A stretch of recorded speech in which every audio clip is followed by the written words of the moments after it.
Nate Shaw, co-founder of the Brooklyn Music Factory, and I want to remind you why you are making a difference in your child's musical journey. You downloaded the Musical Family Toolkit. Those are full of nuggets that we have learned over the last 10 years at the Brooklyn Music Factory, working with thousands of families. You have hopefully, by now, found a couple ways to make music with your family today. You've also probably started to set up your play space at home. That play space concept, I am telling you, I have seen it so many times. That is the key. There's some really other important information there that you need to get right, but start with setting up your play space. So, I'm going to share with you today a couple of other nuggets of truth that we have discovered over the years. There's 3 common mistakes that parents make around music lessons, and I want to help you try to avoid those. First of all, music lessons are only for the child that shows real interest. Let me repeat that. Music lessons only invest in the kid that shows an interest. Wrong. Music is meant for your whole family, all the kids. Your son who's always going over and tickling the ivories, or your daughter who's always loved singing songs, they get music lessons. But then that shy one who might not be the loudest singer in the family, he also gets a music lesson. Why? Because interest in music rather comes from cultural exposure, right? Your family listens to lots of music, your kids get interested in music. Your family sees you strumming a guitar or singing out loud, even just singing along with your favorite song, your kids get interested in music. So please don't disqualify the child that's sort of less obvious with her interest in drums or guitar or piano. Try to get the whole family involved. It's a family affair. Second mistake we see is that music lessons are so expensive that really you can only afford to invest in that child that really shows a talent.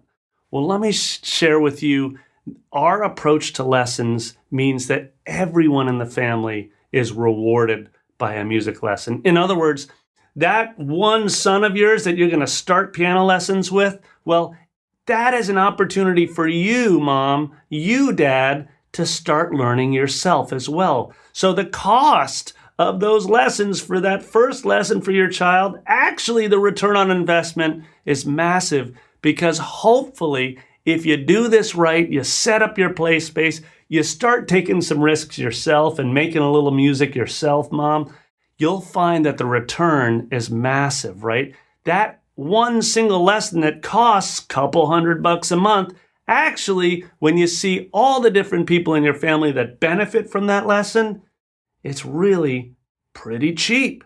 It's a great investment with a huge return. Finally, the third most common mistake we see with parents is they will use language like, a classical piano lesson is the right first choice, right? Every single one of my kids should start with classical piano lessons. Here's the simple response to that. Do not confuse style of music with curriculum or teaching method or pedagogy. Classical music is a style of music. It is not a method for teaching. Back in the day, it was the popular music, so as a result, most of the teaching methods grew out of that style of music. But today, I want to ask your family a simple question. What do you love to listen to? What do you, as parents, love to listen to? And what do your children love to listen to? Because great music teachers will provide an awesome learning opportunity around the music that you love. Of course, there might be method books that aren't only Led Zeppelin, aren't only, Beyonce or whatever you're digging, but they will also be able to incorporate the music that you love into a great lesson. So, I am just here to remind you that you are taking all the right steps to transforming your music lesson experience. Start by setting up your play space, then go right into finding a way to make music as a whole family as soon as possible. Don't overthink it. Just sing some songs together, do whatever you want. We got 5 different ways to get you jump-started today. And then dig into the deeper questions. Keep kicking ass, good luck, and can't wait to check back in with you.